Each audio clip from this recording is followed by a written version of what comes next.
नमस्कार। क्या आप किसी ऐसे मेले, नुमाइश या जलसे के बारे में जानते हैं जहां लोकगीत, लोक नृत्य और तरह तरह की संस्कृतियों के अलावा वहां की साहित्य के बारे में, सामाजिक आर्थिक स्थिति के बारे में, उनके ऐतिहासिक पृष्ठभूमि के बारे में और भविष्य को उज्जवल बनाने की तमाम रूपरेखा के बारे में बात होती है। जहां पर वर्ग चेतना के लिए तमाम वो उपाय किए जाते हों, एक ऐसा ही मेला लगता है संसद मार्ग पर बाबा साहब भीमराव अंबेडकर के जन्मदिन पर।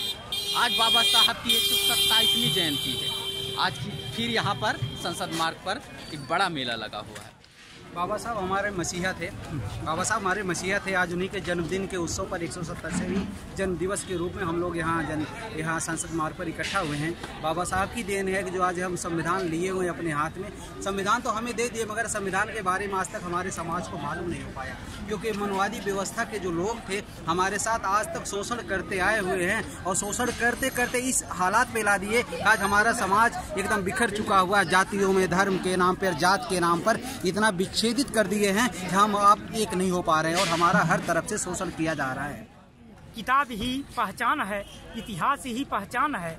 जैसे बाबा साहब ने एक पहचान दिया संविधान का, तो आज उन्हीं संविधान के तौर से ही तो बाबा साहब को आने वाली पीढ़ी जान रही है। नहीं तो 127 साल में कौन जानता? कोई नहीं जानता। कर्म ही पूजा है, कर्म ही निष्ठा है। जो उन्होंने दिया उत्तरदायित्व है। महिलाओं के लिए दिया, दलितों के लिए दिया, लाचारों के लिए दिया। ये नहीं दिया कि किसी भी समाज में, हर समाज में पीड़ित हैं, हर समाज में कमजोर हैं, हर समाज में महिलाओं को तो हर समाज में जो है कि पीड़ित किया जाता था। घर से बाहर नहीं निकलने दिया जाता था, शिक्षा का स्तर नहीं था, उनको प्रताड़ित किया जाता था। अगर कम आयु में पति मर जाता था, कम अल्पा आयु में शादी होती थी, ये तमाम विधियाएं थी, किसी कंट्री में नहीं था। जबकि अगर पति की जो मर जाता है तो पत्नी को बेहोशी का जो है कि इंजेक्शन दे करके उसको जला दिया जाता था। ये दुर्व्यवहार किसी कंट्री में नहीं था, केवल हिंदुस्तान में था। ये ब्राह्मणवादी व्यवस्था में था। सांप्रदायिक, जातिवाद, धर्मवाद, नक्सलवाद सब यही पैदा करने वाले हैं, यही पैदा करने वाले हैं, यहीं से पैदा होती है। और शुरू से ये पैदा हुई नहीं तो इतना एक दूसरे से जो ईर्ष्या है, डाह है, ये नहीं होता। समानतावाद होता।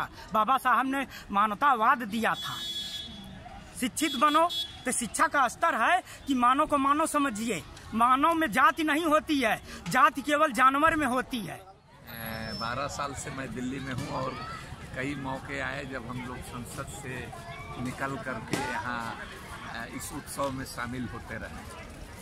लेकिन आज हमको लगा है और यहाँ आते हुए लोगों को भी देखकर लगा है कि उत्सव के अलावे आज आक्रोश भी दिखा बहुजन समाज में। ये अच्छी चीज़ है। और जिस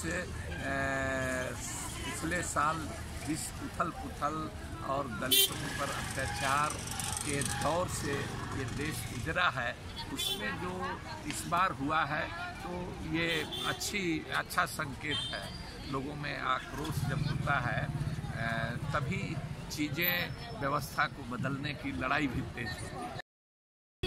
काफ़ी सारे सुधार जो भी किए हैं, सारे जो संविधान में है। महिलाएं पहले कितना ऐसे रहती थी कि घर से नहीं निकल पाती थी। ये सब जो आज हम खुलेआम घूम सकते हैं तो ये सारा बाबा साहिब का ही है, उन्हीं की देन है।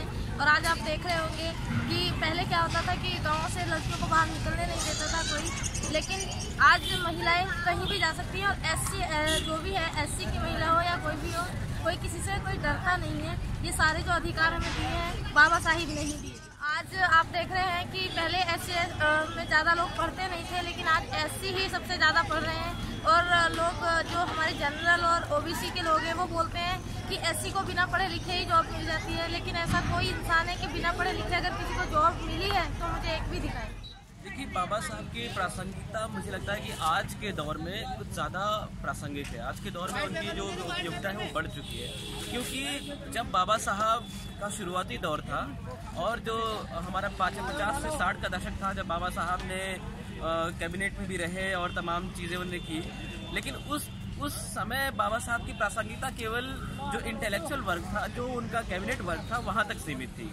और या फिर हम कहें कि जो एक दलित बहुजन वर्ग था वहाँ तक सीमित थी, जो लोग जिनके लिए उनने कुछ किया वो लोग सिर्फ जानते थे। लेकिन उसके बीच में बाबा साहब को 60 से लेकर 90 के दशक तक बाबा साहब को पूरा एकदम गायब रखा गया और उनकी ऐसा लगा कि वो लुप्त हो चुके हैं, क्योंकि जो एक दौर था, जो एक मसलसल दौर चलता आ रहा था, उस टाइम बाबा साहब की प्रासंगिकता बहुत नहीं दिखी थी।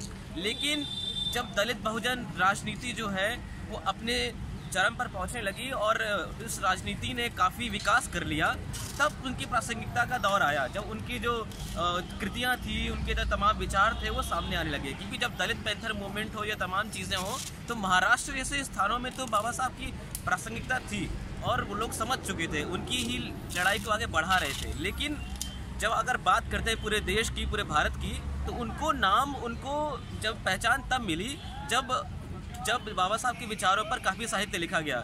जब चाहे वो चौथीराम यादव हो, चाहे वो प्रकाश वाल्मीकि हो, या तमाम ऐसे लोग जो दलित बहुजन राइटर्स थे, और उन्होंने जब बाबा साहब के विचारों को आगे बढ़ाया और उन्होंने बाबा साहब की जो पहचान है उसको दोबारा से जीवित किया, उनके विचारों को जीवित किया, तो तब जो है उनकी प्रासंगिकता बढ़ने लगी। और आज हम देख रहे हैं कि 2010 से लेकर 2018 अब आ चुका है कि इन 8 सालों में बाबा साहब की जो प्रसिद्धि है, बाबा साहब की जो लोकप्रियता है, वो काफ़ी हद तक ज़्यादा इसलिए बढ़ी है क्योंकि जो सरकारें हैं वो अपने आप में वो समझ चुकी हैं कि हमारा जो स्थान है, हमारा जो प्लेस है, वो बाबा साहब के बगैर कहीं नहीं है।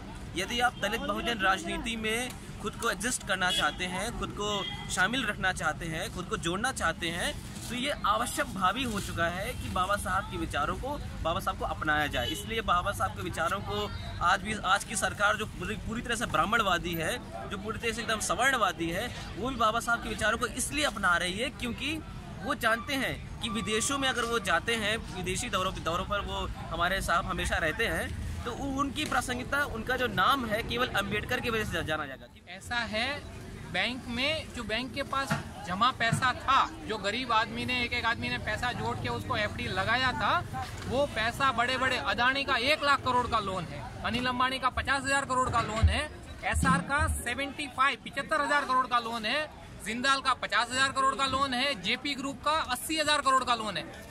एक एक आदमी को बैंक ने 50,000 करोड़ 80,000 करोड़ दिया है।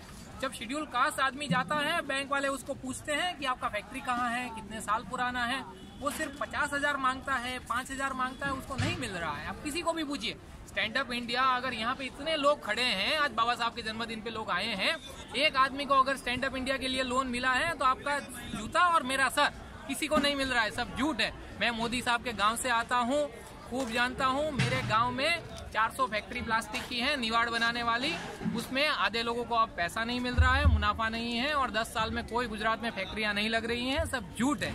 ये है कि किसी भी तरह में, देखिए, एक ही आदमी सफल हुआ है, कांशी राम, एक ही आदमी सफल हुआ है, वो साइकिल लेके कैसे इतना सारा स्टॉल लगा, इतना सारा सरकारी नौकरियात है, इनका 1-1 लाख पगार है सबका, कैसे ये लोग नहीं जोड़ पा रहा है, समझ से बाहर है। हम लोगों को किसी भी हाल में कांशीराम साहब ने कैसे किया, हमको समझना होगा। 80-85 के लगभग आसपास, 75 के, हम लोग अम्बेडकर जयंती मनाने जाते थे जिले पे। तो सामान्य के लोग कहते थे इधर से जुलूस आएगा तो हम लोग बोझी डंडा रख के जाने नहीं देते। 20,000 को वोट मांग रहे हैं, बोलो। तो हम लोगों ने हिम्मत करके, हमारे जो पूर्वज थे, कहते थे बेटे पहले हम लोग मर जाएंगे तब तुम लोग मरोगे, लेकिन जुलूस बाबा साहब के लिए मनाना है। आज मैं देख रहा हूँ इतनी तादाद में पूरा विश्व मना रहा बाबा साहब, इसको देखकर मुझे अपार खुशी है। और जय भीम, जय।